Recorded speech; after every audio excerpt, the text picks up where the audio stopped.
This film just looks and feels exactly like what I want a film to feel like. It is so full of kinetic energy, right? Because you have Trey Edward Schultz, who, if you haven't seen his work before, I recommend you watch Waves. Some really strong direction, especially on the first half of that film.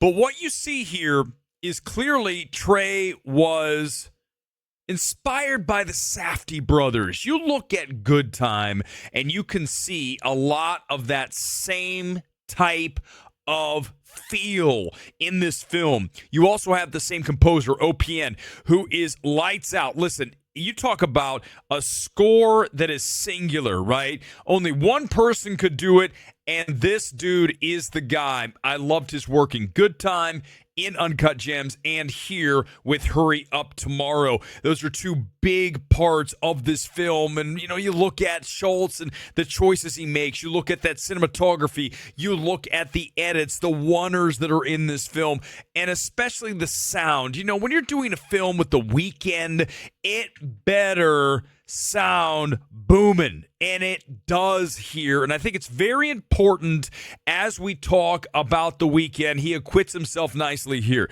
You look at that show, which I didn't really watch, so I don't know a lot about his work as a thespian before tonight.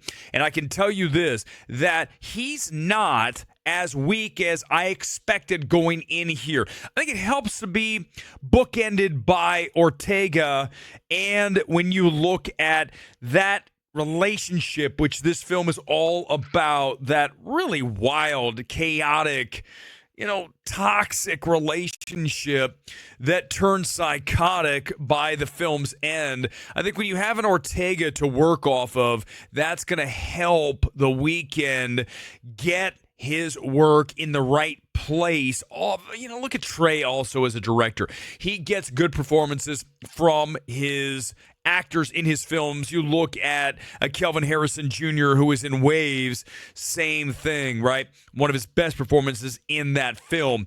I think the problem here is going to be, for a lot of people, the skeletal screenplay. It's not very fleshed out, right? As I mentioned, it's all about Ortega and The Weeknd and that relationship. He plays himself in the film, and it takes some wild turns. I don't want to spoil it, but if you're looking for a deeper kind of emotional film, this is not going to be that. This is a sensory experience that you must see in the loudest possible screen. I recommend AMC Prime, Dolby, wherever you can get that PLF, premium large format. You need to take that here, because this film will not play the same at home because of all of the points that I've hammered home here tonight in our MMT evaluation of Hurry Up Tomorrow. I give it a very strong 91%, again, for the lights out technical direction and feel of this film. You will be inside of it